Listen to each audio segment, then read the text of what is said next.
신학하면 보통 좀 딱딱하고 어렵게 느껴지시죠? 그런데 만약 17세기에 쓰인 아주 복잡한 종교 문서를 만화로 배울 수 있다면 어떨까요? 오늘은 바로 그 기발한 시도, 오래된 질문에 대한 아주 새로운 시각적 해답을 함께 파헤쳐보려고 합니다. 우리가 보통 신학책이라고 하면 딱 이런 느낌이잖아요. 빽빽한 글자, 보기만 해도 숨이 턱 막히죠. 하지만 오늘 우리가 살펴볼 카툰 목상 소교리 문답은요. 와, 완전히 다릅니다. 대체 어떻게 이 복잡한 주제들을 이렇게 쉽고 재미있게 풀어낼 수 있었을까요? 그 비결이 바로 오늘 이야기의 핵심입니다. 자, 그럼 이 책이 우리를 어디로 데려가는지 한번 따라가 볼까요?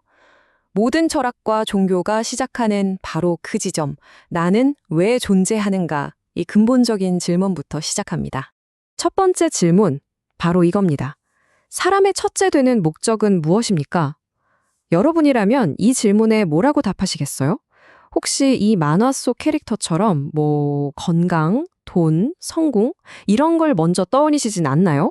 이 책이 제시하는 답은 하나님을 영화롭게 하고 영원토록 그분을 즐거워하는 거대요.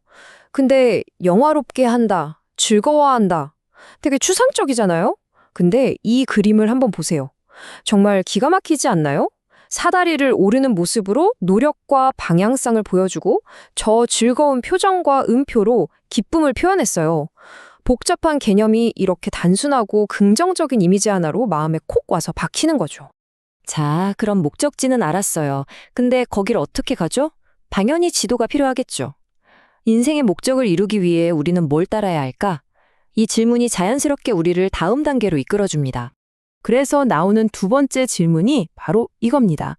하나님께서 우리에게 무슨 법칙을 주셔서 그분을 영화롭게 하고 즐거워하게 하셨습니까?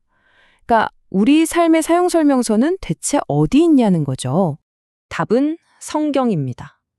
이 그림이 진짜 대단한 게 그냥 성경이 답이다라고 보여주는 게 아니에요. 주변에 막 복잡한 다른 생각들이 소용돌이 치는데 그걸 딱 밀어내고 중앙에 성경을 딱 세워두잖아요. 오직 이것뿐이라는 메시지를 아주 단호하고 강력하게 시각적으로 선포하는 겁니다. 자, 이제 우리의 목적 그리고 그 길을 안내하는 지도까지 알게 됐어요. 그럼 이제 가장 중요한 게 남았죠? 바로 그 목적지, 우리가 영화롭게 해야 할 대상, 하나님은 대체 어떤 분이실까? 이제부터가 진짜 핵심입니다. 와, 이제 정말 크고 어쩌면 가장 어려운 질문을 마주하게 됩니다. 하나님은 어떤 분이십니까? 유한한 우리 인간이 무한한 존재를 어떻게 정의할 수 있을까요? 과연 이 책은 이걸 어떻게 풀어낼까요? 답은 이렇습니다. 하나님은 영이시며 그의 존재, 지혜, 능력 등이 무한하고 영원하며 불변하시다. 와, 단어 하나하나가 너무 거대하죠? 바로 여기서 이 책의 진짜 똑똑함이 드러나는 거예요.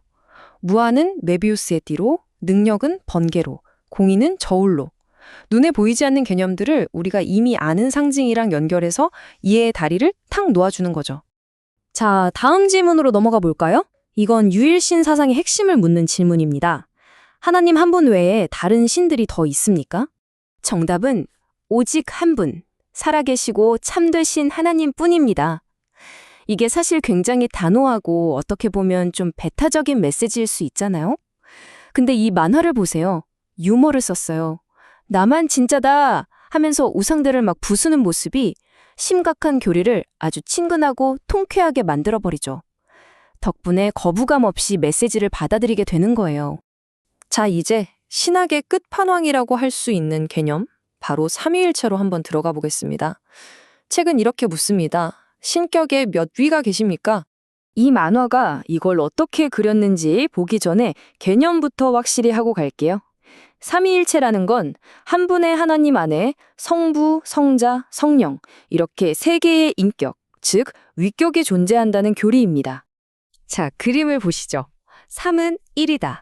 이 논리적으로는 말이 안 되는 개념을 어떻게 표현했을까요?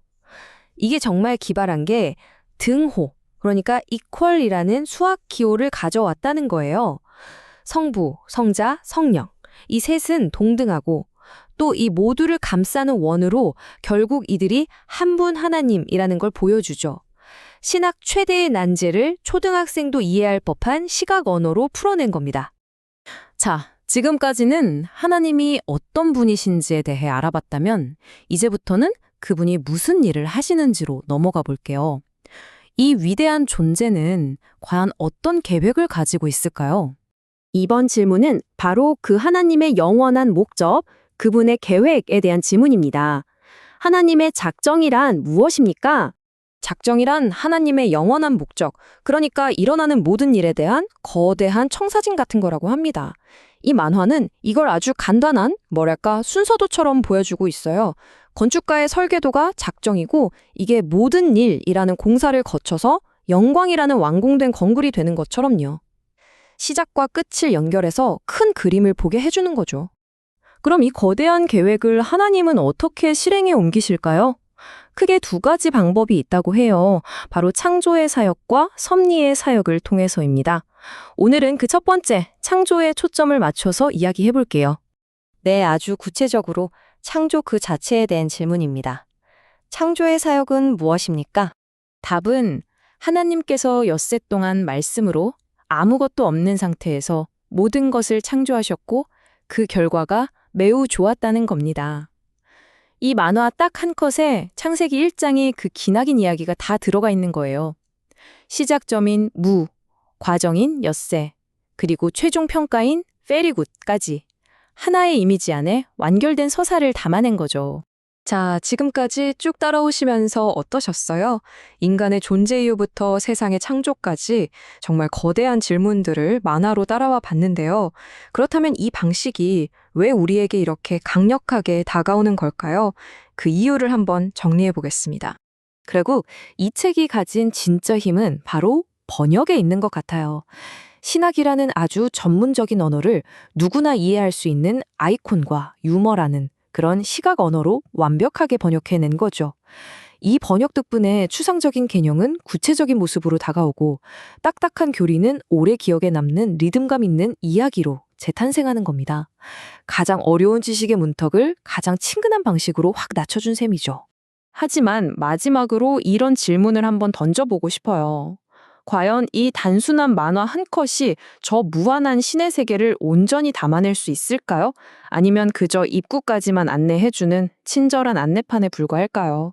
이 강력한 소통 방식의 힘과 그 명백한 한계, 그 경계에 대한 생각은 여러분의 몫으로 남겨두겠습니다.